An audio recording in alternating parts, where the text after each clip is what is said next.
प्रति साक्षात्कार भली आज मध्य साक्षात्कार रे जड़े भिन्न व्यक्तित्व अच्छा जांक कला निदर्शन को देखिले आपण मध्य तांको ढेर सारा शुभेच्छा जणाइबे।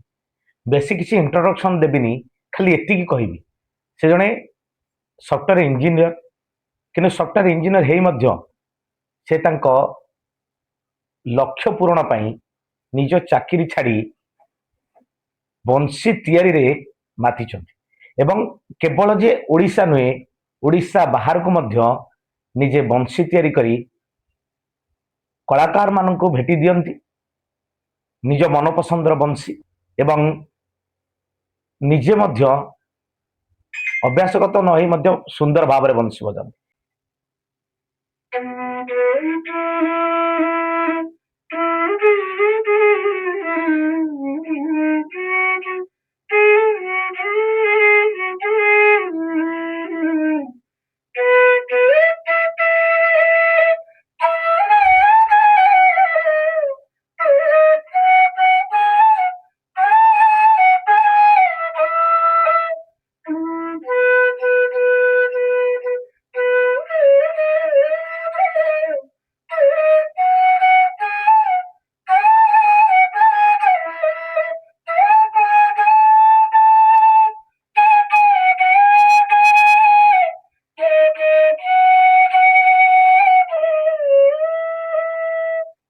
चलतु सहित कथा हवा।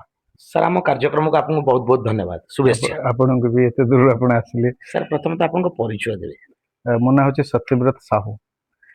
मु आईटी रे काम करथली बेंगलोर रे पाखापाखि 14-15 वर्ष मु आईटी रे रहली। ये 2020 रे मु मो गाँ माटी के फेरी आसली। गाँ माटी के फेरिवार प्लान मोर 7-8 वर्ष पूर्व थिला, जोटा कि जोटा कहते जिते आपण कौन भी जिनस बहुत भावती से जिनस यूनिवर्स एमती होता है जे कि से जिनसा करे दिए। एक्चुअली जॉब हूँ गोटे ट्रैप जोटा को आपण बाहर एत सहज नुहे।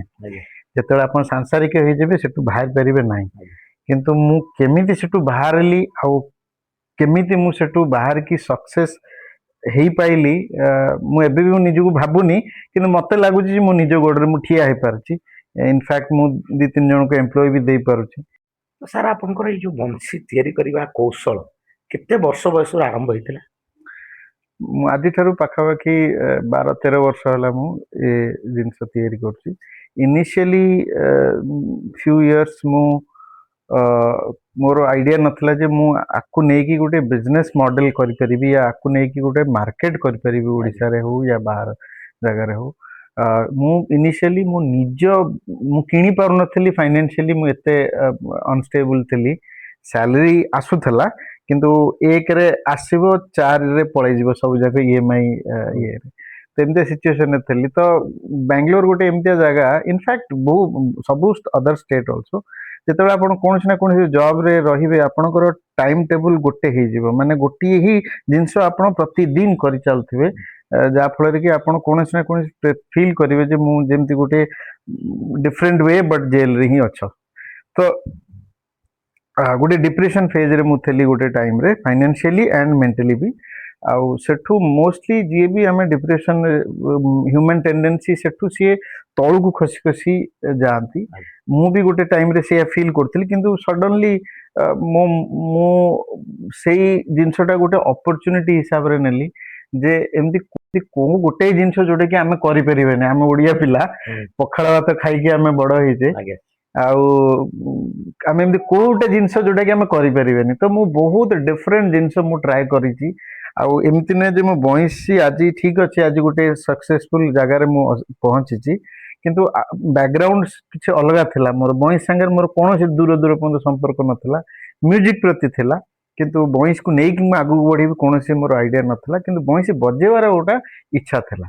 तो बंशी गोटे किनिया को जब मार्केट को जाऊँगी मु ऑनलाइन पोर्टल अमेजन वगैरह मुझे देखुची गोटे जी बेस माने गोटे एडी साइज बंशी 4,500 टका देकी मु देखी खाली 6 मास खंड खाली देखी किनिनी। तो देखी देखी तो मो भारी इच्छा हला कि जा हे जाऊ किनी दिए तेनिक जा हम देखा जीव। मु किनिली, किनिकी ताकू किछ दिन बजेइली, मासे 1.5 मास भितरे आम घरे ମୋ ୱାଇଫ ର ମୋର ଝଗଡା ହବା ଆରମ୍ଭ ହେଲା ଯେ ଏତେ ଟଙ୍କା ଦେଇକିନି ରାତି 10ଟା 11ଟା ପର୍ଯ୍ୟନ୍ତ ପୁଁ ପାଁ କରିବାର କୌଣସି ମୂଲ୍ୟ ନାହିଁ। ତ ଏମିତି ହେଇକି ସବୁଦିନ ଯେତେବେଳେ ଗୋଟେ ଜିନିଷ ଝଗଡା ହେଲା ତ ଦିନେ ଭାବିଲି ଏଟାକୁ ମୁଁ ବିକିଦେବି। ତ ବିକିଦେବି ବୋଲିକା ସେତେବେଳେ ଗୋଟେ ସେକେଣ୍ଡ ହ୍ୟାଣ୍ଡ ଜିନିଷ ବିକିବା ପାଇଁକା ପ୍ଲାଟଫର୍ମ ସବୁ ଥାଏ, ଏବେ ବି ଅଛି OLX ବଗେରା। ମୁଁ ତା ଦେହରେ ପକେଇବା ଯେମିତି ପକେଇଲି ତା ପରଦିନ ଜଣେ ଆସିଲା ନବା ପାଇଁ। ତ ମୁଁ ଭାବିଲି ଏତେ ମାସ ହେଲା ମୁଁ ଦେଖି ଆସୁଛି କିନ୍ତୁ ଗୋଟେ ଆରି ସକାଶେ ମୁଁ ଏଟାକୁ ବିକିବି, କିନ୍ତୁ ସେତେବେଳକୁ ଅଲରେଡି କଷ୍ଟମର କ୍ଲିକ୍ କରିଦେଇଥିଲା ଆସିବ ବୋଲିକା ନବ ବୋଲିକା। ତ ମୋ ମୁଣ୍ଡକୁ ଗୋଟେ ଆଇଡିଆ ଆସିଲା, ମୁଁ କହିଲି ଚାଲ ଗୋଟେ PVC ପାଇପ ରେ ମୁଁ ଏଟା ଗୋଟେ କରିଦିଏ, ଆଟଲିଷ୍ଟ ସେ ଯଦି ବି ନେଇଗଲା ମୁଁ ପ୍ରାକ୍ଟିସ ତ ମୁଁ କରିପାରିବି। ତ ଗୋଟେ ପାଇପ ରେ ଏମିତି ମୁଁ କପି ପେଷ୍ଟ ଭଳିଆ କରିକିନି ମୁଁ କଲି। ଆଚ୍ଛା, ଗୋଟେ ଫ୍ଲୁଟ ଆକ୍ଚୁଆଲି ତିଆରି ହୁଏ ଗୋଟେ ସାଇଡ ରେ କର୍କ ଲାଗେ, ଯେପର୍ଯ୍ୟନ୍ତ କର୍କ ଫ୍ଲୁଟ ରେ ନ ଲାଗିଛି ସେ ଫ୍ଲୁଟ ବାଜିବନି। ତ କର୍କ ମୋ ମୁଣ୍ଡରେ ନଥିଲା, ଗୋଟେ ବେଲଣା କାଠିର ସାଇଡ କୁ ମୁଁ କାଟି ତାକୁ ସିରିଜ ପେପରରେ ଘୋରି ଘୋରି ଘୋରି ଘୋରି ତାକୁ ମୁଁ ଟାଇଟ କରିକିନି ତାକୁ ମୁଁ କରିଥିଲି ସେ ଫ୍ଲୁଟ ଟା। ପ୍ରଥମ ଫ୍ଲୁଟ ବନିଥିଲା ଆଉ ସେଇଟା ଏକଦମ ମ୍ୟାଚ ହେଇଯାଇଥିଲା ଶ୍ରୁତି ହିସାବରେ। ସେତେବେଳେ ହୁଏତ ମୁଁ ଏତେ ଆଇଡିଆ ନଥିଲା ଶ୍ରୁତି ହିସାବରେ ସ୍ୱର ହିସାବରେ, କିନ୍ତୁ ମୁଁ ଖାଲି ଜଷ୍ଟ ଆଖି ବୁଝିକି ସେ ବଇଁଶିକି ମୁଁ ସା ବଜଉଥାଏ, ପ୍ଲାଷ୍ଟିକ ବଇଁଶିକି ସା ବଜଉଥାଏ, ମତେ ଏକା ଲାଗିଲା। ତ ମୁଁ ବହୁତ ଖୁସି ହେଇଗଲି, ମାନେ ଏତେ ଖୁସି ହେଇଗଲି ଯେ ଯାହା ହଉ ମୁଁ ଗୋଟେ ଜିନିଷ ତିଆରି କଲି। ତା ପରଦିନ ସେ ବଇଁଶଟା ଓରିଜିନାଲ ଯୋଉଟା ମୁଁ କିଣିଥିଲି ସେଟା ସେ ନେଇଗଲେ। ମୁଁ 4,500 କିଣିଥିଲି, ସେ 3,800 ଦେଇକି ନେଇଗଲେ। ତ ମୁଁ କିନ୍ତୁ ସେ ପଇସାର ଯେତିକି ଖୁସି ନୁହେଁ, ମୁଁ ବେଶୀ ଖୁସି ହେଲି ଏ ଯୋଉ ତିଆରି କଲି ନିଜ ହାତରେ। ତ ସେଉଠୁ ସେ ଜର୍ଣ୍ଣିଟା କୋଉଠି ନା କୋଉଠି ଷ୍ଟାର୍ଟ ହେଇଯାଇଛି, ସେ କ୍ଲିକ୍ ହେଇଯାଇଛି ସେଉଠୁ। ତାପରେ ଧୀରେ ଧୀରେ ଧୀରେ ଧୀରେ ଆଉ ସମୟ ମତେ ପ୍ରବଳ ମିଳୁଥିଲା ସେ ଟାଇମରେ। ତ ମୁଁ ପ୍ରାୟତଃ ସମୟ ମୁଁ ଏଇଥିରେ ସ୍ପେଣ୍ଡ କରିଥାଏ ଫ୍ରି ଟାଇମରେ। ଆପଣ ଦେଖୁଥିଲେ ସାର୍ କେତେ ସୁନ୍ଦର କଥା କହୁଥିଲେ କି ସେ ନିଜେ ଟ୍ରାଏ କଲେ ଏବଂ ସକ୍ସେସ୍ ହେଇଗଲେ। ତା ପରବର୍ତ୍ତୀ ସମୟର ଅନୁଭୂତି ସାଙ୍ଗରେ ନବା। ସାର୍ ଯେତେବେଳେ ଆପଣ ତିଆରି କଲେ, ଯେତେବେଳେ ଦେଖିଲେ ଆପଣ ନିଜେ ବଜେଇ ଦେଲା ପରେ ବାଜିଲା, ସେତେବେଳେ ଆପଣ କେତେ ଖୁସି ଥିଲେ? ନାଇଁ, ମୁଁ ରିଏଲି ବହୁତ ଖୁସି ଥିଲି। ଆଉ ଏଇଟା ମୁଁ ଯେହେତୁ କାଲି ସକାଳେ ଜଣେ ଆସିକି ନବ, ଆଉ ମୋ ମୁଣ୍ଡକୁ ଆସିଲା ସନ୍ଧ୍ୟା 7ଟା 7:30 ବେଳେ, ଆପଣ ବିଶ୍ୱାସ କରିବେନି ମୁଁ ରାତି ପାଖାପାଖି 1, 1:30, 2ଟା ପର୍ଯ୍ୟନ୍ତ ମୁଁ ତା ସାଙ୍ଗେ ଲାଗିଛି ଯେ ସିଏ ଆସିକି ସକାଳୁ ନେଇଯିବା ପୂର୍ବରୁ ମୁଁ ତିଆରି କରିଦେବାର ଅଛି। ସେଥିପାଇଁ ଯେତେବେଳେ ତିଆରି ହେଇଗଲା ମୁଁ ଆଉ ରାତି ସାରା ଶୋଇନି, ଯେ ମୋ ଦେହରେ ଯେତେବେଳେ ପ୍ରଥମେ ହେଇକି ବାଜିଲା ତ ମୁଁ ଗୋଟେ ଅଦ୍ଭୁତ ଜିନିଷ ଯୋଉଟା କି କୁହନ୍ତିନି ଗୋଟେ କଳା ଜନ୍ମ ହେଲା, ଗୋଟେ ଯେମିତି ମୋ ଦେହରେ ସେ ଜିନିଷ, କାହିଁକିନା ପୂର୍ବରୁ କେବେ ବଇଁଶିକି ମୁଁ ମାନେ ଦେଖିଥିବି ହୁଏତ କୋଉଠି, କିନ୍ତୁ କେବେ ଧରିନି, ହୋଲ୍ଡ ବି କରିନି, ବଜେଇବା କଥା ବହୁତ ଦୂରର।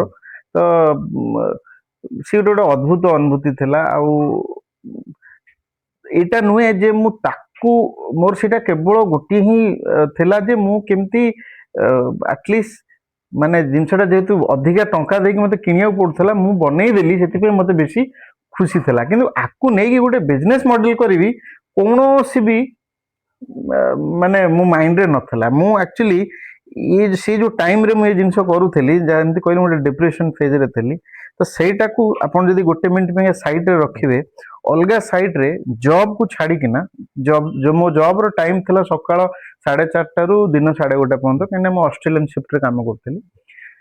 ତାପରେ ମତେ ଫୁଲ ଡେ, ହାଫ ଡେ ଟା ପୁରା ଫୁଲ ମିଳୁଥିଲା। ତ ମୁଁ ବହୁତ ଅଲଗା ଅଲଗା ଜିନିଷ ମୁଁ ଟ୍ରାଏ ମାରିଛି। ମୁଁ କେବେ ବି ଗୋଟେ ଜାଗାରେ ବସିନି, ମୁଁ ହାତ ଗୋଡ ମାରିଛି, ମାନେ ଯୋଉଠି ଯାହା ବାଜିଗଲା ବାଜିଗଲା। ତ ଫାଇନାନ୍ସିଆଲି ଯେହେତୁ ମୁଁ ଟିକେ ୱିକ୍ ଥିଲି, ତ ମୁଁ ସବୁ ଜିନିଷ ଟ୍ରାଏ କରିଛି। ମୁଁ ରିଏଲ ଷ୍ଟେଟ ବି ଗୋଟେ ଟାଇମରେ କାମ କରୁଥିଲି। ମୁଁ ବାଇକର ଥିଲି ଗୋଟେ ଟାଇମରେ, ଯେମିତି ଆପଣ ଦେଖିଥିବେ ଓଲା ଉବର ଯେମିତି, ତ ବାଙ୍ଗାଲୋରରେ ସେଟା ଜଷ୍ଟ ଷ୍ଟାର୍ଟଅପ ହଉଥିଲା। ମୁଁ ସେଥିରେ ବି ମୋ ବାଇକ ବି ମୁଁ ଲଗେଇଥିଲି, ଯେ ମୁଁ ଆଜ ଏ ବାଇକର ବି ମୁଁ ମାସେ ଖଣ୍ଡେ କାମ କରିଛି। ମାନେ ମୁଁ କହୁଛି ମୁଁ କୌଣସି ଏମିତି, କାହିଁକିନା ଆମର ନା ଫାଉଣ୍ଡେସନ ଏତେ ଷ୍ଟ୍ରଙ୍ଗ ଅଛି ଫାଇନାନ୍ସିଆଲି, ଆମେ ଯାହା କୁହନ୍ତୁ ନା ଘାସରୁ ବଡ ହବା ମଣିଷ ଆମେ। ମୋ ଜୀବନଟା ସେମିତି ହିଁ ହେଇଛି। କେହି ମତେ ଏମିତି କି ଗୋଟେ ଯେମିତି ସପୋର୍ଟ ଦେଲା ଭଳିଆ ସେମିତି କିଛି ନାହିଁ। ଯାହାବି ଆମେ କରିଛେ ଆମ ନିଜ ଗୋଡରେ, ଆମେ ଯେହେତୁ ଗାଁରୁ ଯାଇଛୁ, ଯଦି ମନେକର ଆମେ ସହରରୁ ସେଇ ସହରରେ ଥାନ୍ତେ ଏସବୁ ଜିନିଷ ଆମେ କରିପାରିନଥାନ୍ତେ। ଯେହେତୁ ଆମେ ଆମ ଗାଁରୁ ଯାଇଛୁ, ଆମେ ଜାଣିଛୁ ଆମ ପାଠ ପଢା କଣ ଥିଲା, ଆମକୁ କଣ ଷ୍ଟ୍ରଗଲ କରିବାକୁ ପଡିବ। ସେଇଟା ଆକ୍ଚୁଆଲି ଯେତେବେଳେ ଆମେ ଘରୁ ବାହାରୁଛୁ, ସେତେବେଳେ ଆମ ମାଇଣ୍ଡରେ ଅଲରେଡି ସେ ଜିନିଷ ଅଛି ଯେ ଆମକୁ ବହୁତ କଷ୍ଟ କରିବାକୁ ପଡିବ। ତ ମୁଁ ସବୁ କିଛି ସେ କାମ କରିଛି, କିନ୍ତୁ ଯେତେବେଳେ ଏ ଜିନିଷ ମୁଁ ବାଜିଲା ସେତେବେଳେ ଆଉ ସାଇଡରେ ଯୋଉ ଜିନିଷ ଚାଲୁଥିଲା ତା ସାଙ୍ଗରେ କୌଣସି ଲିଙ୍କେଜ ସେ ଟାଇମ ପର୍ଯ୍ୟନ୍ତ ନଥିଲା ଆଜ୍ଞା ଯେ ମୁଁ ଆକୁ ନେଇ କିଛି କରିଦେବି। ଏଇଟା ଖାଲି ଜଷ୍ଟ ଗୋଟେ ଏଣ୍ଟରଟେନମେଣ୍ଟ ୟା ଟାଇମ ପାସ୍ କୁହ ୟା ଗୋଟେ ନିଜର ସାଟିସ୍ଫାକ୍ସନ କୁହ ମୁଁ ଆଜ୍ଞା ସେଥିରେ ଥିଲି। କିନ୍ତୁ ଜିନିଷ ହେଲା କଣ ନା ଯାହା ଯୋଉ ଜିନିଷ ମୁଁ ଆପଣ ମୂଳରୁ ଗୋଟେ କଥା କହିଲି ଯେ ଯେତେବେଳେ ଆପଣ ପ୍ରକୃତରେ ଗୋଟେ ଭଲ ଜିନିଷ କଥା ଚିନ୍ତା କରୁଥିବେ ୟା ତା ପଛରେ ଆପଣ ପଡିଥିବେ ଦିନ ରାତି 24 ଘଣ୍ଟା ଆପଣ ମୁଣ୍ଡରେ ଗୋଟାଏ ଜିନିଷ ଚାଲିଥିବ। ଆଜ୍ଞା ଇଆଡେ ଆପଣ ଫ୍ୟାମିଲିରେ ଥିବେ ଟିଭି ଦେଖୁଥିବେ କି ଛୁଆଙ୍କ ସାଙ୍ଗେ ଖେଳୁଥିବେ ସବୁ କରୁଥିବେ ମାଇଣ୍ଡରେ କିନ୍ତୁ ଗୋଟେ ଜିନିଷ ଥିବ ଆଜ୍ଞା ଯେ ମୁଁ ଏମିତି କଣଟା କରିବି ଯୋଉ ଜିନିଷକୁ ମୁଁ ନେଇକି ମୁଁ ମୋ ଗାଁକୁ ଯାଇପାରିବି। ଆଜ୍ଞା ମୋ ମାଇଣ୍ଡରେ ଦିନ ରାତି ଗୋଟେ ଥିଲା। ଜବରେ ଥିଲି ମାନୁଛି ଆଜ୍ଞା କିନ୍ତୁ ମୁଁ ଜାଣିଥିଲି ମୁଁ ଜବରେ ବେଶୀ ଦିନ ରହିବିନି। ଆଜ୍ଞା ମତେ କୌଣସି ନା କୌଣସି ହିସାବରେ ଗାଁକୁ ଯିବାର ଅଛି କିନ୍ତୁ ମୁଁ ସେଥିପାଇଁ କିନ୍ତୁ ଏ ଜିନିଷ ମୋ ମୁଣ୍ଡରେ ଟୋଟାଲି ନଥିଲା। ଆଜ୍ଞା ଏମିତି ଦିନ ଗଡି ଚାଲିଲା 6, 7, 8 ମାସ ଆଜ୍ଞା ହେଇଗଲା। ସେତେବେଳକୁ ମୁଁ ଗୁଡାଏ ପିଭିସି ପାଇପରେ କରିସାରିଲେଣି କରିଥିଲି। ଅଲଗା ଅଲଗା ସ୍କେଲ ବିଷୟରେ ରିସର୍ଚ୍ଚ କରିବାର ଶ୍ରୁତି କଣ ସ୍ୱର କଣ କୌଣସି ଆଇଡିଆ ନଥିଲା। ତ ସେ ଆଜ୍ଞା ସବୁ ଜିନିଷକୁ ମୁଁ ମୋ ନିଜ ଆନାଲାଇଜ କରିକିନି ସବୁ ଯେତିକି ଯାହା ମୁଁ ବୁଝିପାରିବି ଆଜ୍ଞା ମୁଁ ବୁଝିଛି ଇଣ୍ଟରନେଟ ଥ୍ରୁରୁ। କେହି ତ ମତେ ଟିଚର ମତେ ଶିଖେଇଲା ଭଳିଆ ନଥିଲେ ସେ ଆଜ୍ଞା ଟାଇମରେ। ୟା ନା ମୁଁ କୋଉଠି ଯାଉଥିଲି ଶିଖିବାକୁ। ତ ଆଜ୍ଞା ନିଜରୁ ଯାହା ମୁଁ ନିଜେ ଶିଖିକିନି ଯେତିକି ଯାହା ମୁଁ ଇଏ କଲି ତ ସେଇ ହିସାବରେ ମୁଁ ପାଇପରେ ଡିଫରେଣ୍ଟ ଡିଫରେଣ୍ଟ ଡାଇମିଟର ଯାହା ପାଇପ ମତେ ଆଜ୍ଞା ମିଳେ ମୁଁ ସେଥିରେ କରେ। ମାସେ 1.5 ମାସ ଭିତରେ ମୁଁ ମୋ ମୁଣ୍ଡକୁ ଏମିତି ଗୋଟେ ଆଇଡିଆ ଆସିଲା ଯେ ମୁଁ ମନେ ପଡିଲା ଯେତେବେଳେ ମୁଁ ଓରିଜିନାଲ ଫ୍ଲୁଟ ଟାକୁ ମୁଁ ପକେଇଥିଲି ସେ OLX ରେ ଆଜ୍ଞା ମୁଁ ମୋ ପିଭିସି ପାଇପ ପକେଇକି ଦେଖିବା କଣ ହଉଛି। ଆଜ୍ଞା ଜଷ୍ଟ ଗୋଟେ ଏମିତି ଥଟ ଆସିଲା ଆଜ୍ଞା ତ ମୁଁ ସେଟାକୁ ପକେଇବା ଆରମ୍ଭ କଲି। ମୁଁ ଯେମିତି ପକେଇବି ଜଣେ ଆସିବ। ମୁଁ କେବଳ ସେତେବେଳେ ଗୋଟାଏ ସ୍କେଲ ର ବନଉଥିଲି। କୋଉ ସ୍କେଲ ନା ଯୋଉ ସ୍କେଲ ଟା ମୁଁ କିଣିଥିଲି ଆଜ୍ଞା ବୁଝିଲି ଯୋଉ ସ୍କେଲ ଟା ମୁଁ ନିଜେ ତିଆରି କରେ। ଆଜ୍ଞା ଅଲଗା କୋଉ ସ୍କେଲ ମୁଁ ଆକ୍ଚୁଆଲି ବିକୁ ବା ଉଦ୍ଦେଶ୍ୟରେ ନୁହେଁ ସେଟା ଆଜ୍ଞା ନିଜ ହୁଁ ଏକ୍ସପେରିଏନ୍ସ। ମୁଁ ଜାଣିଥିଲି ଏଇଗୁଟା ହିଁ ଠିକ ହଉଛି ଆଜ୍ଞା ତ ମୁଁ ଗୋଟାଏ ସ୍କେଲ ବନଉଥିଲି ସେ ହଉଛି ଜି ବେସ୍ ଆଜ୍ଞା ଆଉ ପ୍ଲାଷ୍ଟିକ ର ତିଆରି କରୁଥିଲି। ତ ଗୋଟେ ଲୋକ ଆସୁଥିଲା OLX ରେ ପକଉଥିଲି ଗୋଟେ ଲୋକ ଆସୁଥିଲା ସେ ନଉଥିଲା 1800 ଟଙ୍କା କ୍ୟାସ୍ ଦଉଥିଲା ଆଜ୍ଞା ୟା ଫୋନ ପେ କରୁଥିଲା ପଳେଇ ଯାଉଥିଲା। ଆଜ୍ଞା ସେ 1800 ଟଙ୍କା ଯୋଉ ଦିନ ସରୁଥିଲା ଆଜ୍ଞା ଚାଲ 2 ଦିନରେ ସରୁଛି ୟା 3 ଦିନରେ ସରୁଛି ଆଜ୍ଞା ଯୋଉ ଦିନ ସରିବ ଠିକ ସେଇଦିନ ଆଉ ଜଣେ କଷ୍ଟମର ଆସୁଥିଲା ଆଜ୍ଞା ଆଉ ଗୋଟେ ମଇଁଷି ନେବା ପାଇଁ। ଆଜ୍ଞା ଇଏ ସିଲସିଲା ଚାଲିଲା ଅଲମୋଷ୍ଟ 7, 8 ମାସ। ଆଜ୍ଞା ଆଚ୍ଛା ଇଏ ଯୋଉ 7, 8 ମାସ ଚାଲୁଥିଲା ମୁଁ ଅବିକା ଏଇ ଜିନିଷଟା ଯେମିତି ଆପଣଙ୍କୁ କହିପାରୁଛି ଗୋଟେ ଟ୍ରାକ୍ କହିପାରୁଛି ଯେ ଆଜ୍ଞା ଯେମିତି ଏ ପଇସାଟା ସରୁଥିଲା ଜଣେ ଆସୁଥିଲା ଆଜ୍ଞା ସେତେବେଳେ ସେ ଜିନିଷ ଘଟୁଥିବା ଟାଇମରେ ମୁଁ ଅନୁଭବ କରିପାରୁନଥିଲି। ଆଜ୍ଞା କାହିଁକି ନା ମୁଁ ଜାଣିନଥିଲି ଯେ ଗୋଟେ ମୋର ବିଜନେସ ହବାକୁ ଯାଉଛି। କାହିଁକିନା ମୁଁ ସେତେବେଳେ ବି ବାଇକ୍ କରିଥିଲି ସେତେବେଳେ ବି ମୁଁ ରିଏଲ ଏଷ୍ଟେଟରେ କାମ କରୁଥିଲି ଆଜ୍ଞା ସେତେବେଳେ ବି ମୁଁ ଅଫିସ କାମ କରୁଥିଲି ସବୁ କିଛି ଚାଲିଥିଲା। ଏ ଜିନିଷ ମୋ ମୁଣ୍ଡକୁ ଆସିନଥିଲା।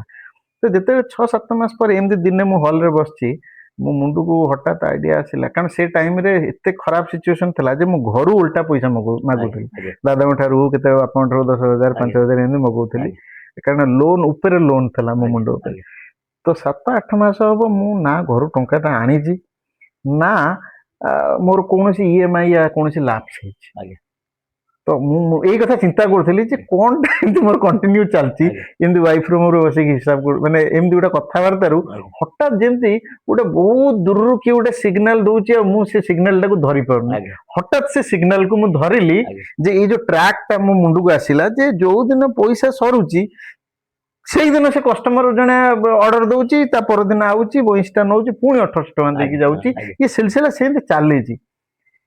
ତ ଏଇ ଯୋଉ ସିଗ୍ନାଲ ଟା ଆସିଲା ଆପଣ ବିଶ୍ୱାସ କରିବେ ମୋର ରୁମ ଠିଆ ହେଇଗଲା ଆଜ୍ଞା ସେଦିନ ଯେ ଏ ସିଗ୍ନାଲ ଟାକୁ ମୁଁ ଧରି ପାରୁନଥିଲି।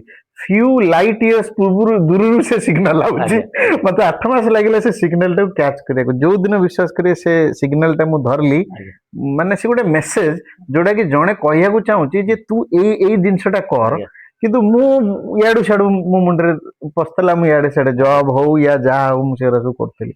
ଯୋଉ ଦିନ ମୋର ଏଇ ଜିନିଷଟା ମୋ ମୁଣ୍ଡକୁ ଆସିଲା ଆଉ ମୁଁ ସେଇ ଦିନଠାରୁ ମୋର ଜବ୍ କରିବା ଷ୍ଟାଇଲ ଚେଞ୍ଜ ହେଇଗଲା। ମୋର ସବୁ କିଛି ଚେଞ୍ଜ ହେଇଗଲା। ଜବ୍ କରିବା କଣ ଷ୍ଟାଇଲ ଚେଞ୍ଜ ହେଲା ନା ମୁଁ ସେତେବେଳେ ପାଖାପାଖି 15, 16 ଘଣ୍ଟା କେବଳ ଅଫିସ କାମ ସରିଲା ପରେ ବି ରେଷ୍ଟ ଟାଇମରେ ଆଜ୍ଞା ମୁଁ ଅଫିସ କାମ ଘରେ ବସିକି କରୁଥିଲେ।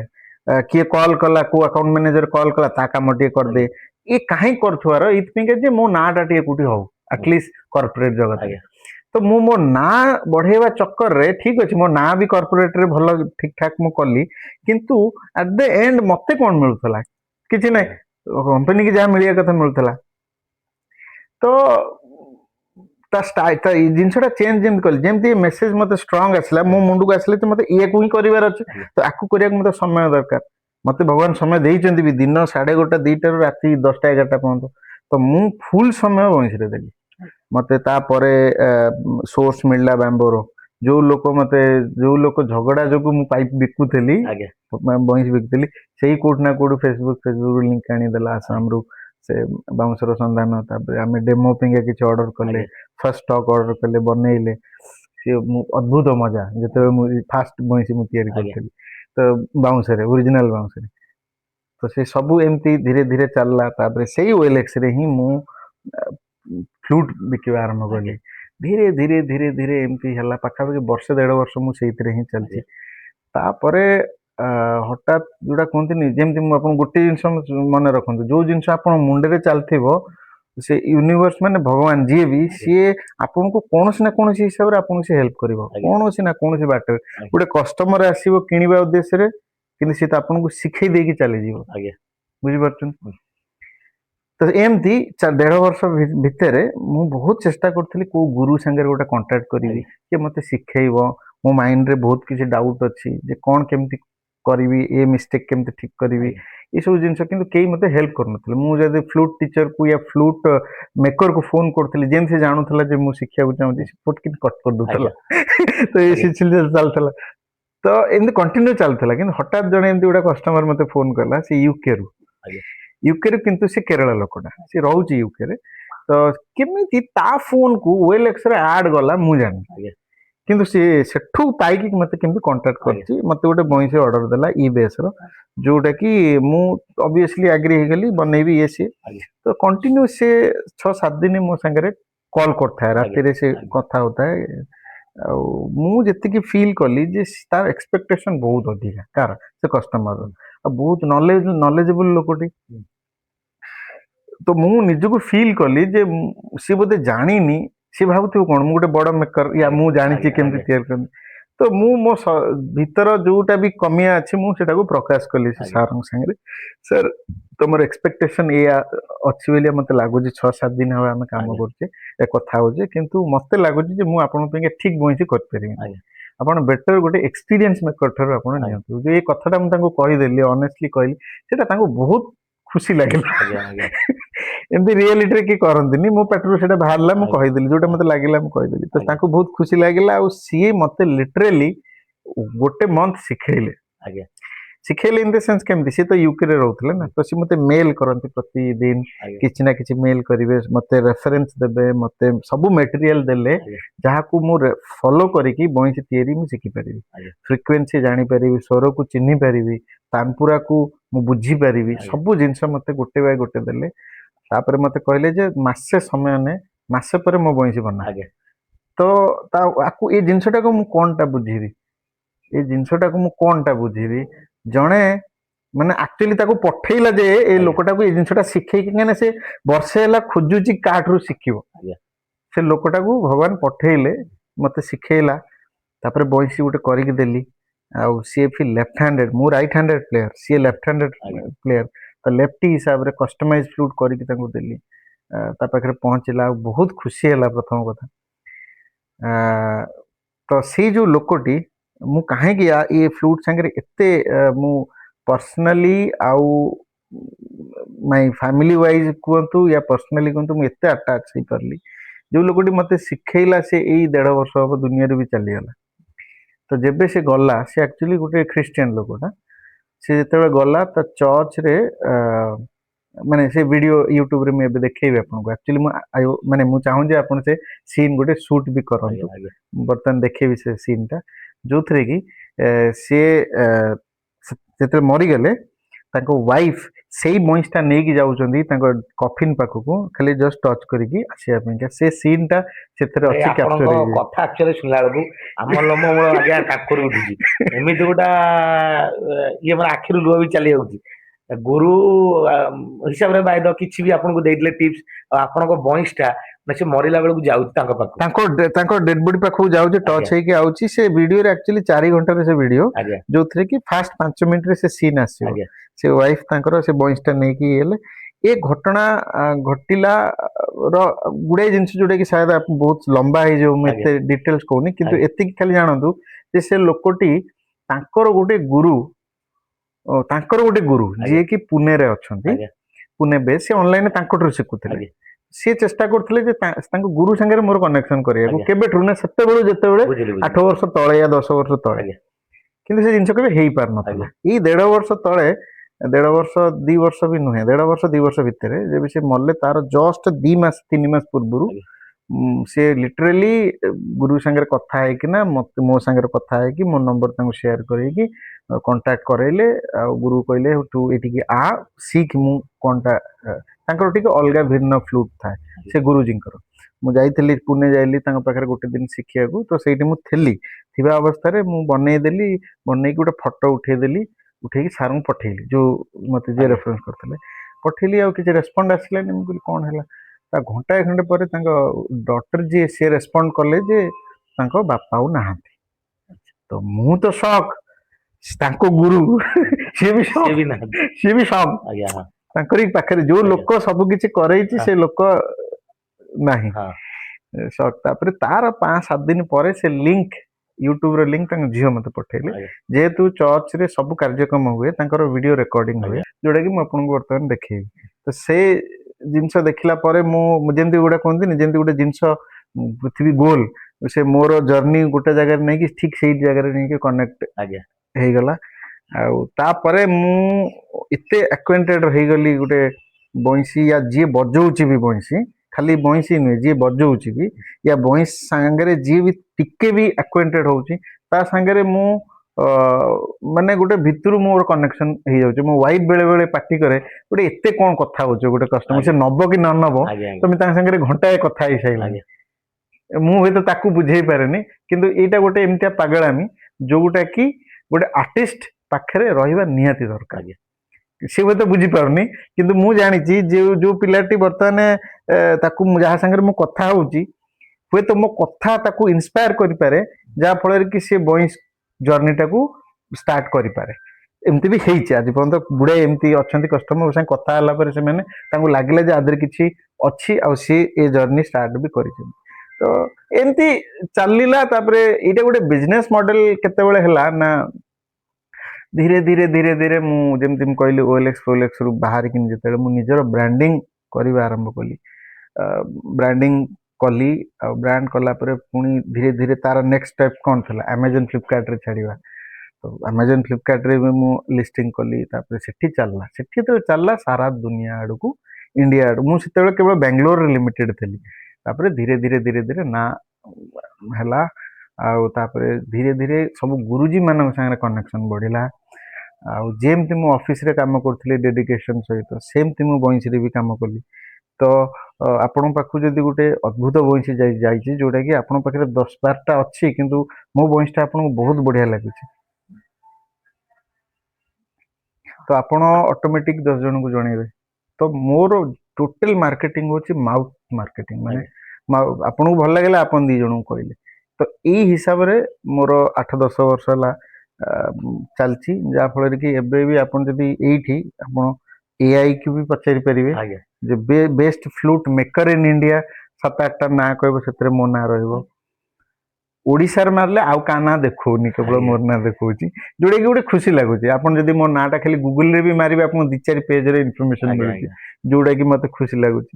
ଆଉ ରେଟିଂ ଲୋକ ବି ଭଲ ଦେଇଛନ୍ତି, 4.6 ଆଜିକା ଡେଟରେ ଅଛନ୍ତି। 3-4 ଜଣ ସକାଶେ ସେ ଜଣେ କିଏ ଫ୍ଲୁଟ ନେଇନାହାନ୍ତି, ତଥାପି ସେ ନେଗେଟିଭ ରେଟିଂ ଗୋଟେ 2ଟା ଦେଇ ଦେଇଛନ୍ତି, ଆଜ୍ଞା ଯାହାଫଳରେ କି 4.6 ରେ ଅଛି, ଆଜ୍ଞା ନହେଲେ 5 ହବା କଥା। କିନ୍ତୁ ବହୁତ ଲୋକ ୟାକୁ ଆପ୍ରିସିଏଟ ବି କରୁଛନ୍ତି। ଆଉ ସେଇଟା ଗୋଟେ ମତେ କୌଣସି ନା କୌଣସି ହିସାବରେ ଏନର୍ଜି ଦଉଛି ଯେ ନାଇଁ, ମୁଁ ନେକ୍ସଟ ଫ୍ଲୁଟ ବି, ମାନେ ଯେମିତି କୁହନ୍ତିନି ମଣିଷ କମ୍ଫର୍ଟ ଲେବୁଲକୁ ପଳେଇ ଆସିଲେ ଆଜ୍ଞା ଭୁଲ କାମ କରେ, ତ ମୋର ପ୍ରତି ଫ୍ଲୁଟ ଗୋଟେ ଚ୍ୟାଲେଞ୍ଜ ରହୁଛି ମୋ ପାଇଁ। ଆଜ୍ଞା ଯେ ଯୋଉ ପିଲାଟି ନଉଛି, ସିଏ ତା ପୂର୍ବରୁ କେବେ ବଇଁଶୀ ବଜେଇନି, ୟା ଫିର ମୋଠୁ ତ ଫାର୍ଷ୍ଟ ଟାଇମ ପିଆନୋ ନଉଛି ଆଜ୍ଞା ନା, ତ ତାକୁ ମୋ ବଇଁଶୀଟାକୁ ସେମିତି ମାନେ ୟୁନିକ୍ ହବାର ଅଛି, ଯୋଉଟା କି ମତେ ପ୍ରତି ବଇଁଶୀ ଗୋଟେ ଚ୍ୟାଲେଞ୍ଜ ରହୁଛି। ଆ ଦେହରେ କଣଟା ଭଲ ଅଛି, ଯଦି ମତେ ଖରାପ ଲାଗୁଛି, ସେପଟରେ ଦେଖିଥିବେ କେତେ ଥୁଆ ହେଇଛି ବଇଁଶୀ ହେଇକିନା, ସେ ସବୁ ଯାକ ଭଲ ବଇଁଶୀ, କିନ୍ତୁ ମତେ ଭଲ ଲାଗିନି ବୋଲି ରିଜେକ୍ଟ କରି ଥୋଇଛି। ଆଜ୍ଞା ମୁଁ ଚାହିଁଥିଲି କଷ୍ଟମରକୁ ଦେଇ ଦିଅନ୍ତି, ଆଜ୍ଞା କିନ୍ତୁ ଯୋଉଟା ରିଜେକ୍ଟ ହେଇଗଲା ସେ ଯାଇ ସେଇଠି ଥୁଆ ହଉଛି, ଆଜ୍ଞା ମୁଁ କାହାକୁ ବିକୁନି ବି। ଆଜ୍ଞା। ତ ସାର୍ ଆପଣ ଷ୍ଟ୍ରଗଲ ପିରିୟଡରେ ଏମିତି କିଛି ଅନୁଭୂତି ଘଟିଥିବ ଯୋଉଟା କି ଆପଣ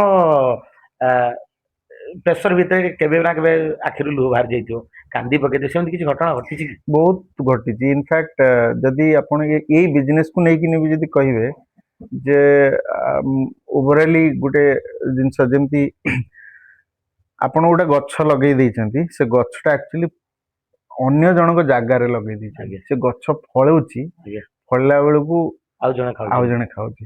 ଡିଟୋ ମୋ ସାଙ୍ଗରେ ବି ସେଇଆ ହେଇଛି। ଆଜ୍ଞା ସେ ସେମ୍ ଷ୍ଟୋରି ଗୋଟେ ଗୋଟେ ବଡ ବଡ କମ୍ପାନୀରେ ବି ଘଟିଛି। ଯେ ଆଜ୍ଞା ଯେତେବେଳେ ମୁଁ ଜିନିଷ ଆରମ୍ଭ କରିଥିଲି, ଗୋଟେ ସାଙ୍ଗ ଯିଏକି ଆମେ ଅଫିସରେ ଏକା ସାଙ୍ଗରେ କାମ କରୁଥିଲୁ, ଆଜ୍ଞା ତ ତାକୁ ନେଇକିନି ମୁଁ ଆରମ୍ଭ କରିଥିଲି। ସେ ଗୋଟେ ମାରୁଆଡି ଥିଲା, ତ ସିଏ ବିଜନେସ ପିଲା ଥିଲା, ଆଉ ମୁଁ ଟିକେ ଆର୍ଟ ମାଇଣ୍ଡ ସେଟ୍ ଇମୋସନାଲ ପିଲା ଆଜ୍ଞା ଥିଲି।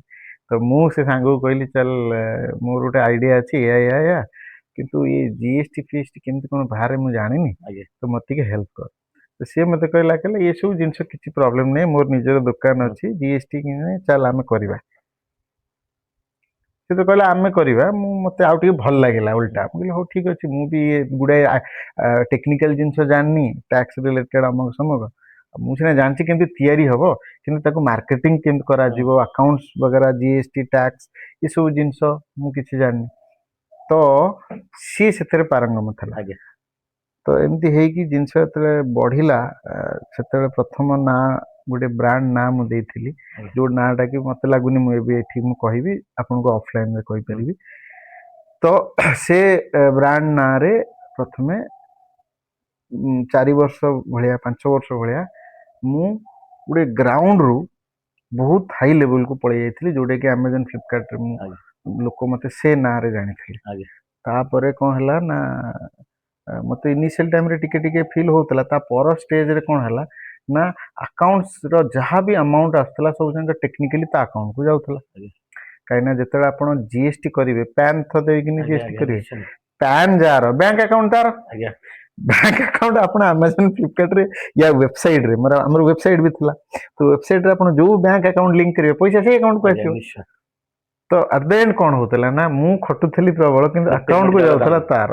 ଉଲ୍ଟା ମତେ ତାକୁ ପଇସା ମାଗିବାକୁ ପଡୁଥିଲା, ଯେ ବାଉଁଶ ଆଣିବା କି ଅମକ ଆଚ୍ଛା ଆଣିବା ସମକ ଆଣିବା, ଡିସିସନ ମୁଁ ନେଇ ବି ପାରୁନଥିଲି। ସିଏ କଣ ଆପଣଙ୍କୁ କୁହନ୍ତିନି ମାନେ ଏତିକି ନା ପେମେଣ୍ଟ ଆଉଛି ସିଏ ନେ, ବା ସେ ତାଙ୍କ ତରଫରୁ କିଛି ନା କୁହନ୍ତିନି? ଯେହେତୁ ଇନିସିଆଲ ଟାଇମ ଥିଲା, ସେତେବେଳେ ପ୍ରତି ଜିନିଷ ଚ୍ୟାଲେଞ୍ଜ ଥିଲା। ଆଜ୍ଞା ଆମେ କିଛି ଜାଣିନେ ଯେ ମାର୍କେଟ କଣ। ଆଜ୍ଞା ଆମେ ମାର୍କେଟରେ ଆମର କେବଳ ଗୋଟିଏ ଲକ୍ଷ୍ୟ ଥିଲା, ଯେ ମୁଁ ଦିନ ରାତି ଏକ କରିଦେଇଥିଲି ଯେ ଆମର କ୍ୱାଲିଟି ଉପରେ ଆମେ କମ୍ପ୍ରୋମାଇଜ କରିବାନି, ଆଜ୍ଞା ତେଣିକି କିଛି ବି ହେଇଯାଉ, ଆଜ୍ଞା ସେ ପ୍ରଫିଟ ସେ ଲସ୍ ସେଗୁରା ସବୁ ଗୋଟେ ସାଇଡରେ, କିନ୍ତୁ କ୍ୱାଲିଟି ଆମକୁ ନାଁଟା ଆଗେ କରିବାର ଅଛି। ତ ଆଜ୍ଞା ନା ଚକ୍କରରେ ରହିଲୁ ସେଠି, ଆଉ ଆମେ ସେଠୁ କିଛି ପଇସା ଆଚ୍ଛା ଇନକମ ର ଆଶା ଆଜ୍ଞା ନଥିଲା, ଆମର ଖାଲି ଇନଭେଷ୍ଟମେଣ୍ଟ ହଉଥିଲା। ଆଜ୍ଞା ଠିକ ଅଛି, ଯେତେବେଳେ ଗୋଟେ ଟାଇମରେ ମୁଁ ଫିଲ୍ କଲି ଯେ ନାଇଁ ଏ ଜିନିଷ ଅଧିକା ହେଇଗଲାଣି, ଆଜ୍ଞା ମୁଁ ଆଉ ସେଠୁ ଚେଷ୍ଟା କରିବି, ସେଠୁ ସେ ଧିଅରୁ ବାହାରି ଆଜ୍ଞା ପାରୁନଥିଲି।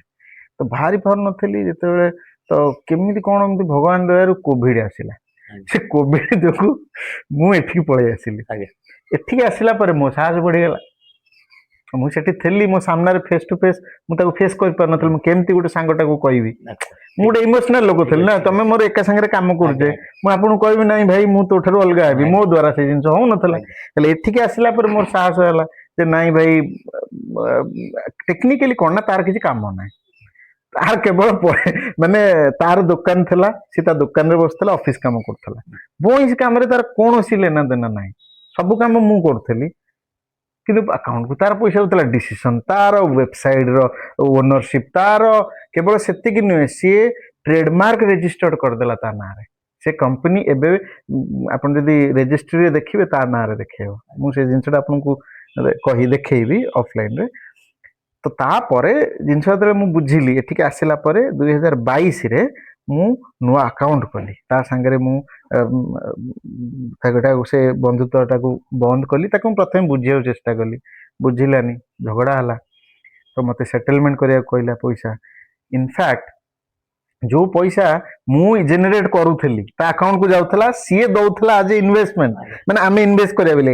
ସେଇଟାକୁ ଟେକ୍ନିକାଲି ସେ କହିଲା ଯେ ତା ପଇସା ବୋଲିକା। ଆଜ୍ଞା ତ ମତେ ସେ ପଇସା, ମୂଳ ଇନଭେଷ୍ଟମେଣ୍ଟ ପ୍ଲସ 1.5 ବର୍ଷ ଖଣ୍ଡେ ବିଜନେସ ବନ୍ଦ ଥିଲା, ତାର ଇଣ୍ଟରେଷ୍ଟ 28% ଇଣ୍ଟରେଷ୍ଟରେ ସେ ମତେ ଚାର୍ଜ କଲା। ମୁଁ ହୁଏତ ୱାନ୍ ସଟରେ ତାକୁ କହିଦେଇଥାନ୍ତି, ଇଗ୍ନୋର ବି କରିଦେଇଥାନ୍ତି, କିନ୍ତୁ ବହୁତ ଭାବିଲି। ମୁଁ କହିଲି କାହିଁ ତାକୁ କହିବି, ସିଏ ପୁଣି ଯିବ କେସ୍ କରିବ, ମୁଁ ଏଠି ସେଟେଲ ହବାକୁ ଚାହୁଁଛି, ମୁଁ ଦୌଡୁଥିବି କୋର୍ଟ କଚେରୀ, ଟୋଟାଲି କେତେ 2 ଲକ୍ଷ 3 ଲକ୍ଷ ଟଙ୍କା କଥା। ଆଜ୍ଞା। ମୁଁ ସେତେବେଳେ ଦେଖିଲି ଯେ ଏଇଠି ମୁଁ ସେତିକି ମାସେ 1.5 ମାସ ଭିତରେ ବାହାର କରିଦେବି। କାହିଁ ଶୁଖିଲାଟାରେ ଏତେ ଇଏ କରିବି, ଯାହା ବି ହଉ ଗୋଟେ ସପୋର୍ଟ ତ ଦେଇଥିଲା। ତ ଦେଖ କୌଣସି ଟାଇମରେ ନା ଆପଣ ଯେତେବେଳେ ଇଗୋ ଆଡକୁ ଜିନିଷ ନେଇଯିବେ ଆପଣଙ୍କର କ୍ଷତି, ମନେ ରଖନ୍ତୁ ଏ ଜିନିଷଟା। ତ ସାର୍ ଆଉ ଗୋଟେ ପ୍ରଶ୍ନ ଆମର ରହିବ, ଆପଣ କହୁଥିଲେ ଯେତେବେଳେ ପ୍ରଥମ ଏକ୍ସପିରିଏନ୍ସ, ଯେତେବେଳେ ପ୍ରଥମ ବଂଶୀ ତିଆରି କରିଥିଲେ ସେତେବେଳେ ଆପଣଙ୍କ ୱାଇଫ କିଣିକି ଆଣିଥିଲେ ବଜାରରୁ, କହିଲେ 2-3 ହଜାର ଟଙ୍କା ପଡିଥିଲା, ଆପଣଙ୍କ ୱାଇଫ ରାଗି ଯାଇଥିଲେ ଏତେ ଟଙ୍କା କାହିଁ ବଇଁଚି ଆଇଲ। ସେଇ ବଇଁଶୀ ଆଜି ଆପଣଙ୍କୁ ପରିଚିତ କରିଛି, କେବଳ ଓଡିଶାରେ ନୁହେଁ ଓଡିଶା ବାହାରେ ଆପଣ ପରିଚିତ। ଆଜି ମାନେ ଓଡିଶା ଭଳି ଏଭଳି ଗୋଟେ ଗାଁରେ ଆପଣ ଅଛନ୍ତି, କିନ୍ତୁ ସାରା ଇଣ୍ଡିଆରେ କହିବାକୁ ଗଲେ ଇଣ୍ଡିଆ ବାହାରେ ମଧ୍ୟ ଆପଣ ପରିଚିତ। ଆଜି ଆପଣଙ୍କ ୱାଇଫ କେତେ ଖୁସି ଅଛନ୍ତି, ସେମିତି ରାଗନ୍ତି ନା ଆଜି ଆପଣଙ୍କ ବିଜନେସ ଦେଖି ଖୁସି ହୁଅନ୍ତି ଆଉ ଆପଣଙ୍କୁ ଧନ୍ୟବାଦ ଦିଅନ୍ତି ଯେ ନାଇଁ ଆଉ ଠିକ ଲାଇନ ଧରିଥିଲା ଆଉ ଆଜି ଠିକ ଜାଗାରେ ପହଞ୍ଚିଛନ୍ତି? ନାଇଁ, ସେ ମତେ କେବେ ଆପ୍ରିସିଏଟ ମୁହଁରେ କରେନି, ସେ ଭିତରେ କରୁଥିବ। କିନ୍ତୁ କଥା ହଉଛି ନାଇଁ, ଏଇଟା କେବଳ ମୋ ୱାଇଫ କଥା ପଡିନି, ଆପଣ ଆପଣଙ୍କ କଥା ବି ଚିନ୍ତା କରନ୍ତୁ, ୟା ଯେତେ ଦର୍ଶକ ସେମାନେ ଚିନ୍ତା କରନ୍ତୁ। ଗୋଟେ ଯୋଉମାନେ ଆଜିକା ଡେଟରେ କୌଣସି ନା କୌଣସି କ୍ଷେତ୍ରରେ ସକ୍ସେସ ହେଇଛନ୍ତି, ଟିକେ ପଛକୁ ଦେଖନ୍ତୁ। ଆପଣଙ୍କ ହିସାବରେ ଯିଏ ଶତ୍ରୁ, ଆପଣଙ୍କ ହିସାବରେ ସିଏ ହିଁ ଆପଣଙ୍କୁ ଏ ଜାଗାକୁ ନେଇକି ଆସିଥିବେ। ମୁଁ ମୋ କଥା କହୁନି, ଆପଣଙ୍କ କଥା ବି ଯୋଉମାନେ ଦର୍ଶକ ଦେଖୁଛନ୍ତି। ଶତ୍ରୁ ଇନ ଦ ସେନ୍ସ ମୋ ୱାଇଫ କି ଶତ୍ରୁ ବୋଲି କହୁନି, ମାନେ ଯୋଉ ଲୋକଟି ମତେ ଅପୋଜ କରୁଥିଲା, ୟା ଯିଏ ମତେ ଡିଷ୍ଟର୍ବ କରୁଥିଲା, ୟା ମତେ ପାଟୁଣ୍ଡ କରୁଥିଲା ଯେ ଏତେ ତାପରେ ଆଉ ଗୋଟେ ବି କଥା, ଯୋଉ ପିଲାଟି ସାଙ୍ଗରେ ମୋର ଇଏ ହେଲା, ମୁଁ କାହିଁକି ତାକୁ ତା ପଇସାଟା ଦେଲି, ଏଇଥିପାଇଁକା ଦେଲି ଯେ ମୋର ଗୋଟେ ୱର୍ଷ୍ଟ ଟାଇମରେ ତାର କୌଣସି ନା କୌଣସି ସପୋର୍ଟ ଥିଲା। ମୁଁ ଏକୁଟିଆ ହୁଏତ ଇଏ କରିପାରିନଥାନ୍ତି। ସିଏ ବର୍ତ୍ତମାନ ହୁଏତ ମୋର ଶତ୍ରୁ ହେଇପାରେ ତା ତରଫରୁ, ମୋ ତରଫରୁ ଶତ୍ରୁ ହବାର କଥା ନୁହେଁ। ମୋ ମନରେ ସିଏ ଭାଇ ମୋର ଗୋଟେ ଗୁରୁ ଭାଇ, ମୁଁ ତାଠୁ ନିଶ୍ଚିନ୍ତ କିଛି ଶିଖିଛି। ତ ଜିନିଷଟାକୁ ମୁଁ ନେଗେଟିଭ ଜିନିଷ ହେଇଥାଇପାରେ, ମୁଁ ତାକୁ ସଦାବେଳେ ଗୋଟେ ପଜିଟିଭ, ଇଏ ସବୁ କିଛି ସାର୍ ମାଇଣ୍ଡ, ତମର ଥଟ୍ ପ୍ରୋସେସ। ଆଉ ଥରେ ଖୋଲା ଖୋଲି କଥା କହୁଛି, ଆମେ ଏବେ ପାଖାପାଖି ଘଣ୍ଟେ ଉପରେ କଥା ହେଲେଣି, ତାର ସାରାଂଶ ହଉଛି ଗୋଟେ, କଣ ନା ଆପଣଙ୍କ ଦୁନିଆ ଆପଣଙ୍କ ଥଟ୍ ପ୍ରୋସେସ ହିସାବରେ ଚାଲେ। ଏଇ ଜିନିଷଟାକୁ ଆପଣ କୋଉଠି ଲେଖିବା କଥା ଲେଖି ଦିଅନ୍ତୁ। ଆପଣଙ୍କ ଥଟ୍ ପ୍ରୋସେସ ହିସାବରେ ଚାଲିବ, ତା ମାନେ ନୁହେଁ ଯେ ମୁଁ ଆଉ କାହା ଦୁନିଆ ଚେଞ୍ଜ କରିଦେବି। ଆପଣ କେବଳ ଆପଣଙ୍କ ଦୁନିଆକୁ ଚେଞ୍ଜ କରିପାରିବେ ଆପଣ ଥଟ୍ ପ୍ରୋସେସ ଆଉ ଆପଣଙ୍କ କର୍ମକୁ ନେଇକିନା। ଖାଲି ଶୋଇକିନି ଭାବିବି ଜିନିଷ ଚେଞ୍ଜ ହବନି। ଆପଣ ଭାବିବେ ପ୍ଲସ୍ ସେଇଟାକୁ ତାର କଣ ଡିଫରେଣ୍ଟ ୱେ ଅଛି ସେ ଜିନିଷକୁ ଆଚିଭ୍ କରିବାକୁ। ଆପଣ କୋଉଥିରେ ପ୍ରକୃତିରେ ନାଗୁଛନ୍ତି, ଜଣେ ଅଛି ସେ ଦେଖୁଛି, ଆପଣ ତାକୁ ଭଗବାନ କୁହନ୍ତୁ, ଆପଣ ତାକୁ କିଛି ବି କୁହନ୍ତୁ, କିନ୍ତୁ ଜଣେ ଯିଏ ଅଛି ସିଏ ଦେଖୁଛି, ଯିଏ ବି ଏ ସୃଷ୍ଟି ତିଆରି କରୁଛି ସିଏ ଦେଖୁଛି। ମୁଁ ପର୍ସନାଲି ଏ ଜିନିଷ ଫିଲ୍ କରେ, ହୁଏତ କେହି ବିଶ୍ୱାସ କରନ୍ତି ନ କରନ୍ତି, ମୁଁ ଏମିତି 2-3 ଜଣଙ୍କୁ ବି କହିଛି, ମତେ ଲାଗୁଛି ମତେ ମୋ ଆଖପାଖରେ କିଏ ମତେ ଅନଉଛି, ପ୍ରେଜେନ୍ସ ଅଛି, ଯିଏ କି ମୁଁ କଣ କରୁଛି ନ କରୁଛି, କଣ ଭାବୁଛି ଚିନ୍ତା କରୁଛି, ସବୁ ସିଏ ଦେଖୁଛି। ଯେତେବେଳେ ଆପଣଙ୍କ ଏଇ ଷ୍ଟ୍ରଗଲ ପିରିୟଡ ତ ଆପଣ କହୁଥିଲେ, ଆପଣଙ୍କ ବାପା ମା ଆପଣଙ୍କ ଜଏଣ୍ଟ ଫ୍ୟାମିଲି ଆପଣ କଲେ, କେତେ ସପୋର୍ଟ କରୁଥିଲେ ସେତେବେଳେ ଆପଣ? ଯେତେବେଳେ ସେ ଷ୍ଟ୍ରଗଲ ଟାଇମ ସେଠି ଥିଲା, ଅବଭିୟସଲି ଆମ ଘରେ ଯେତେବେଳେ ଜିନିଷଟା ମୁଁ କୁହେ, କେବଳ ବାପାଙ୍କର ଗୋଟେ ଫେଥ୍ ଥିଲା ଟିକେ, ସିଏ ଶୁଣନ୍ତି, କେତେ ଖୁସି ହୁଅନ୍ତି ମୁଁ ଅବିକା କହିପାରିବିନି, ବାପା ସେଟା କହିବେ। କିନ୍ତୁ ଆମ ଘରେ କେହି ବିଶ୍ୱାସ କରୁନଥିଲେ, ୟା ଆମ ଘରେ ଆକୁ ଗୋଟେ କଣ ଗୋଟେ ବଇଁଶୀ ଯାଇକି ବାହାରେ ଯାଇକି ତିଆରି କରୁଛି, ଗୋଟେ ଆକୁ ଏମିତି ବି କହିପାରିବେ ଯେ ଗୋଟେ ଲାଜ ଜିନିଷ ବୋଲିକା ବି ଫିଲ୍ କରୁଥିଲି। ଇନଫ୍ୟାକ୍ଟ ଯେତେବେଳେ ଆମ ଗାଁରେ ବି ଶୁଣିଲେ, ଯେତେବେଳେ ମୁଁ ନୂଆ କିନି ଏଠି ଜିନିଷ ନେଇକି ଆସିଥିଲି, ଆମ ଗାଁରେ ବି ପ୍ରାୟ ସମସ୍ତ ଲୋକ, ଆରେ ତୁ ତ IT ରେ ଜବ୍ କରୁଥିଲୁ, ଏ ସବୁ କଥା କାହିଁକି କରୁଥିଲୁ, ଏମିତି ବି ମତେ କହୁଥିଲେ। ଠିକ ତାର 6 ମାସ ଭିତରେ ଯୋଉ ନ୍ୟୁଜ ଫ୍ୟୁଜ ସବୁ ଆସିଲା, ତାପରେ ସେ ରିଏଲାଇଜ କଲେ ନାଇଁ ଏଇଟା ଗୋଟେ କଣ ଗୋଟେ ଯୋଉଟା କି ଅଲଗା ଜିନିଷ। ତାପରେ ଏବେ ଆପଣଙ୍କ ଗାଁ ଲୋକ ଆଉ ବାପା ମା ପୁରା ଖୁସି ଅଛନ୍ତି? ହଁ, ଏବେ ପ୍ରାୟ ସମସ୍ତେ ଖୁସି। ଆଖପାଖ କଣ ବାହାର ଆମ ଓଡିଶାରେ ସମସ୍ତେ ବର୍ତ୍ତମାନ ମୋଷ୍ଟଲି ଜାଣିଲେଣି ଏ ବିଷୟରେ, ସମସ୍ତେ ଆସୁଛନ୍ତି, ବଡ ବଡ ଅଫିସର ମାନେ ଆଉଛନ୍ତି, ଚାର୍ଟାର୍ଡ ଆକାଉଣ୍ଟାଣ୍ଟ ଆଉଛନ୍ତି, ଦିଲ୍ଲୀରୁ 2-3ଟା CBI ଅଫିସର ବି ମୋଠୁ ବଇଁଶୀ ନେଇଛନ୍ତି। ତ ଏବେ ଧୀରେ ଧୀରେ ଚାଲୁଛି। ମତେ ବି ନିଜକୁ ବି ଗୋଟେ ସନ୍ତୁଷ୍ଟ ଲାଗୁଛି ଯେ ମୁଁ ବହୁତ ଏଇ କାମ ଯଦି ମୁଁ ପୂର୍ବରୁ କରିଥାନ୍ତି, ୟା ଫିର ମୁଁ ମୋ ଛୁଆ ମାନଙ୍କୁ କୌଣସି ହିସାବରେ କୋଉ ଜବ୍ ପଛରେ ମୁଁ କେବେ ପକେଇବିନି। ମୁଁ କୌଣସି ନା କୌଣସି ହିସାବରେ କ୍ରିଏଟିଭିଟି, ଯେମିତି ମୁଁ ଗୋଟେ ଜିନିଷଟାକୁ ଗୋଟେ ମାର୍କେଟ ମୁଁ ତିଆରି କଲି, ମାର୍କେଟ ଉପରେ ଦୋକାନ ଦବା ଆଉ ମାର୍କେଟ ନାହିଁ ମାର୍କେଟ ଗୋଟେ ଜାଗାରେ ତିଆରି କରିବା ଭିତରେ ଆକାଶ ଆଉ ପାତାଳ ତଫାତ ଯେ କୌଣସି ବିଜନେସ। ଆଚ୍ଛା ପରିଶେଷରେ ଗୋଟେ କଥା କୁହନ୍ତୁ, ଆପଣ ଆଇଟି ଡିପାର୍ଟମେଣ୍ଟରେ ଚାକିରି କରିଥିଲେ, ତାକୁ ଛାଡି ଆଜି ବଂଶୀ ତିଆରି କରୁଛନ୍ତି, ଆଜି ସାରା ଇଣ୍ଡିଆ ବାହାରେ ମଧ୍ୟ ପରିଚିତ। ମାନେ ଆପଣ କଣ ଇଞ୍ଜିନିୟର ଆଇଟି ଯୋଉ ଚାକିରି କଲେ ସେଇଟା କଣ ଆପଣଙ୍କ ପରିଚୟ ଦେଇନେଲା, ନା ଆପଣ ଏଇଟାକୁ ଚାହିଁଲେ ଯେ ଏଥିରେ ମୋ କ୍ୟାରିୟର ଅଛି ଷ୍ଟ୍ରଙ୍ଗ ସେଥିପାଇଁ ପଳେଇ ଆସିଲେ? ନାଇଁ ଯେତେବେଳେ ଏ ଜିନିଷ ମୁଁ ଆଇଟିରେ ଯେତେବେଳେ ଥିଲି ପାଖାପାଖି 5-7 ବର୍ଷ 4-5 ବର୍ଷ ମୋ ଜବ୍ ଚାଲିଥିଲା, ସେ ଟାଇମରେ ବି ମୋ ମୁଣ୍ଡକୁ ଏ ଜିନିଷ ଥିଲା ଯେ ମୁଁ କେତେ ବର୍ଷ ପର୍ଯ୍ୟନ୍ତ ଏଠି ରହିପାରିବି ୟା ଜବ୍ କରିପାରିବି, ହୁଏତ 40 ବର୍ଷ ତାପରେ ମୁଁ କଣ କରିବି। ଆମ ଗାଁରେ ଆମର ଘରେ ସେମିତି ଏଠିକି ଜମିଦାର ଆମ ବିଲବାଡି ନାହିଁ ଯେ ଯାଇ କଣ କରିଦେବି, ତ ମୁଁ ସିଓର ଥିଲି ଯେ ମୁଁ ଜବରେ ବେଶୀ ସମୟ ରହିପାରିବିନି, ବେଶୀ ଦୂର ପର୍ଯ୍ୟନ୍ତ ଯାଇପାରିବିନି, କିନ୍ତୁ ମୋ ପାଖରେ କିଛି ଅଲ୍ଟରନେଟିଭ ନଥିଲା, ଅପସନ ନଥିଲା, ମତେ ସେଟା କରିବାକୁ ପଡୁଥିଲା। ଆଉ ବହୁତ ମୁଁ ଷ୍ଟ୍ରଗଲ ଆଇଟିରେ ବି କରିଛି। ଇଏ ହଉଛି ଆପଣ ଯାହା ବି ଇଣ୍ଟରଭ୍ୟୁ ନେଲେ ଇଏ ଷ୍ଟ୍ରଗଲ କେବଳ ଫ୍ଲୁଟ ରିଲେଟେଡ, ତ ମୋର ଜବ ର ବି ଗୋଟେ ଅଲଗା ଷ୍ଟ୍ରଗଲ ଯୋଉଟା କି ମେ ବି ପଛରେ ଆପଣଙ୍କୁ କହିବି। ଯୋଉ ଷ୍ଟ୍ରଗଲ ପିରିୟଡ ଆପଣ ସେପଟେ ଜବ୍ କରୁଥିଲେ, ତା ସହିତ ଆକୁ ବି ମଝିରେ ମଝିରେ କିଛି କିଛି ଆରମ୍ଭ କରିଥିଲେ, ତା ସହିତ ଫ୍ୟାମିଲି, ଏ ତିନିଟାକୁ କେମିତି ମ୍ୟାନେଜ କରିଥିଲେ? ଆକ୍ଚୁଆଲି ବହୁତ ଟଫ୍ ଥିଲା। ଫ୍ୟାମିଲି ଯେତେବେଳେ ଆପଣ ନୂଆ ବାହା ହେଇଥିବେ ୟା ବାହାଘରର ପ୍ରଥମ 5-7 ବର୍ଷ ଅବିକା ହୁଏତ ଆମେ ଯେମିତି ବି ଥାଇପାରୁ, ଯେତେ ବି ଖୁସି ଥାଇପାରୁ, କିନ୍ତୁ ସେ ଟାଇମରେ ଆପଣଙ୍କର କିଛି ନା କିଛି ଡିଷ୍ଟର୍ବାନ୍ସ ନିଶ୍ଚିନ୍ତ ଭାବରେ ହୁଏ। ମାନେ ତା ଦେହରେ ମାନେ ମୁଁ ଗୋଟେ ସ୍ପେଶାଲ ବୋଲିକି ମୁଁ କହିପାରିବିନି, ତ ସେ ଜାଗାକୁ ବି ମୁଁ ତାକୁ ହ୍ୟାଣ୍ଡେଲ କରିଛି।